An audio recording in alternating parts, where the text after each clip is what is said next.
some early runs, early action by the Astros yesterday as part of their opening day 5-4 loss to the Yankees. It's okay. Don't freak out. What the hell are you talking about? Of course I'm going to freak out. Jake Myers said it's just one of 162. It's Jake just Myers fine. No. That wise, wisdomatic. Wisdomatic. He's automatic. Yeah, you got, sure. Framber is automatic. Jake Myers is wisdomatic. Wisdomatic. Ryan Presley is the worst seventh inning reliever that we've seen in a long time. Good Lord. Yeah, all these things. Good Lord, man. I tell you what worked like a charm yesterday? It was the batting order. I liked it. It served its purpose early on. You give your pitcher a lead at home. What's better than that? Nothing. They jumped out 4-0. Everything looked according to plan. I don't know if you were like me. It was awesome to watch the Yankees end inning after inning after inning by grounding into double plays. It was nice to see that. Hey, you got Juan Soto so you can get on base in front of Aaron Judge, and then Aaron Judge grounds into a double play. I loved all that, and yet as the innings passed by, got into the fifth inning, hard to ignore the walks, hard to ignore the loaded bases. Through the first 7 innings, the Yankees loaded the bases 4 times. It was stressful. It was a stressful day, and I'm not freaking out about it. But some of the same issues and problems and questions you'd have about Framber and whomever else did follow you into this game. I think the biggest positives for me by far were, like you said, the lineup. I mean, look, you got Yainer and Pena.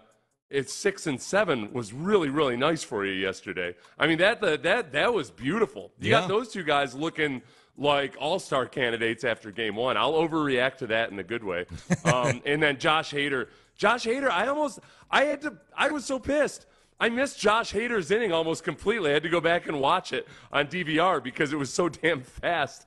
So that part was awesome. So a lot of positives, but the fact that I'll partly blame a home plate umpire, for just having such a sloppy strike zone, but to let the Yankees walk as much as they did, that was the most frustrating and disappointing part of the day. But obviously, a competitive day against a team that might squeak its way into the playoffs. Yeah, I was looking for that home plate umpire's name. I wanted to call him out directly because, he really wet the bed. Like, it's the first game. You can't be that loose with the strike zone. I mean, I know early on, especially, it kind of worked both ways, but damn it, man, it was bad.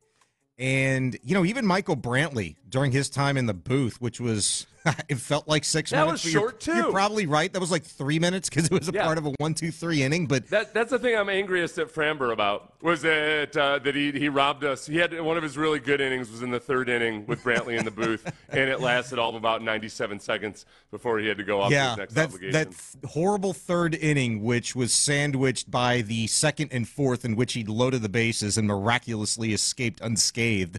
Unfortunately, was not able to do so in the 5th, but I mentioned Jake Myers earlier, and I don't know how you can't be happy about the start that he had. This is what he did yesterday. Scored run. This ball hammered deep to left field.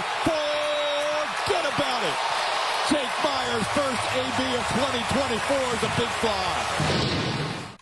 415 feet, Seth. 415 feet. Not only is he wisdomatic, but he is got the power working, man, and has carried that good spring training into at least the opening day of yesterday's game. But yeah, I'm very happy for him. And you tell me if I'm a little off base here, but I'm happy for him for a lot of reasons. Obviously, we want him to be a very good baseball player this year. But then, two, I think it was like a pregame, or it might have been yesterday. One of the news crews was in there interviewing him, and Chaz came over. They're lockering next to each other. Chaz comes over, daps him up, gives him a bro hug. And for two guys that were in direct competition with each other here in recent years for a center field spot, now they get a chance to play alongside of each other in left and center respectively. I'm happy for that, but I'm also maybe looking too deep or too far ahead in this. This could be the Joe Espada, like maybe one of the first moments where you're going to look back and you're going to say, you know what, he pressed the right buttons here because, Jake addressed his issues in the offseason with a sports psychologist, got himself right mentally, was getting himself right physically. And Espada said, you know what, to hell with this competition. I believe in this guy. We need him in the lineup every single day. We're going to put his ass in left and, give both of these guys their run in the field, both Chaz and Jake. Yeah, and I think that's probably a good dynamic to talk about through the filter of what is Joe Espada as a manager and what did he see from him yesterday.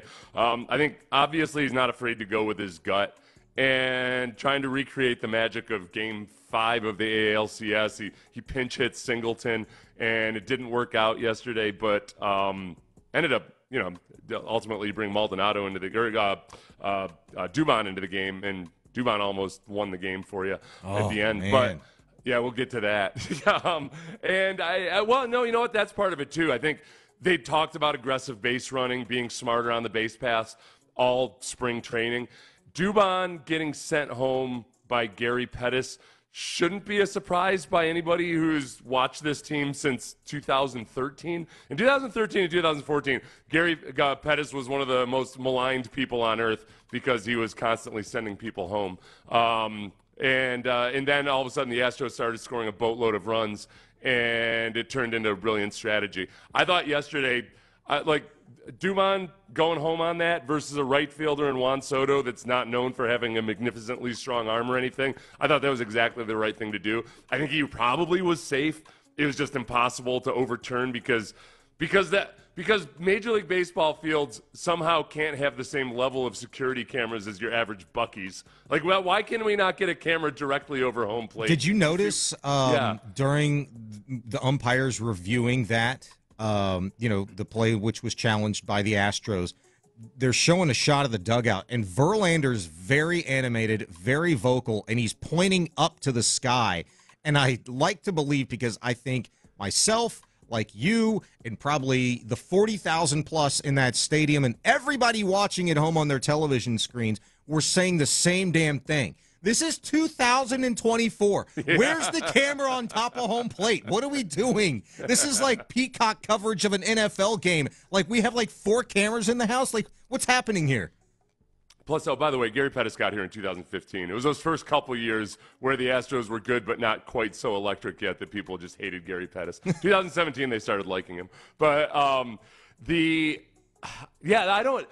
was so frustrating to watch because they kept progressively at least getting to the right camera angle. I don't know why they can't find the best angle immediately when they're up there in the booth. No criticism. I'm sure it's a hard job. I'm just curious myself about it. But they worked their way finally to the best angle. And you could see that the glove probably didn't hit Dubon in time. I went back and watched Dubon. In slow motion, it looks like it takes forever for the one Dubon finger to finally hit home plate. Yeah. But there's a chance that he was never touched by the glove at all until after he hit. But there's just no way to tell. Well, there's no way to tell. Okay. I watched this about 5 times, and this is the thing. Because the umpires, after review, they said the call stands, which means there was not conclusive evidence on the video to say, yeah, that's confirmed, or, whoa, yeah, we got this wrong, and it's been reversed. No, the call stood. And so I watched this at least 5 times over, and I got to tell you, I thought that you could see the wrinkle, the crease in Dubon's jersey with the glove touching him on the left scap, and the oven mitt. If it was a finger, then I think it would have been a little bit easier to kind of piece that and the wrinkle together. But because he's wearing that damn oven mitt, to slide, you can't tell. Because I initially didn't even think he touched home plate, but it skimmed right over the top of it, and so it was really. At first, I thought I was hoping for a block at first, and then it clearly wasn't a block. He did a good job of staying to the left of Dubon on the base path there. I'm not overstrong about that. Whether it was or that's a classic. Not enough evidence to overturn. If you called him safe, it was going to stay safe. So that's what I keep reminding myself to not get too down on this first loss. That they did. It was a coin flip as to whether they actually pulled it out or not there at the very end, and whether Kyle Tucker was the hero in driving Dubon home. But frustrating. Joe Espada didn't mind the decision by Gary Pettis to send Dubon home either. I actually thought that once the ball left the bat, where Soto was playing, I thought we had a shot scoring that run there. Yeah. Yeah, I mean, I didn't hate it. I just thought it was kind of interesting that he invoked where Soto was playing. I mean, for my money, it was looking pretty shallow to me, and it's set up perfectly for a guy in Juan Soto who I think you have to respect his arm. He's got, like, a lot of assists in his career, but I didn't learn this until around, I don't know, midnight, 12:30 last night on probably the second rerun of SportsCenter. But this stat of Juan Soto and that being his first outfield assist of his career in the ninth inning or later in any game, that was kind of like a face in hand moment for me. I'm like, damn it. I mean, it was like, honestly, even with the great play by them, and you're right, Juan Soto was about, midway between the infield and the wall, so it wasn't like he was deep in right field. He didn't have to be Bo Jackson to make this throw, but I mean, it still is. The general rule is just generally any throw from the outfield is usually better chance than not that it's going to be errant, and they just went for it. So I'm 100% always okay with that, because I remember how many times I used to be angry at Gary Pettis myself, and then you see over time that it actually works out.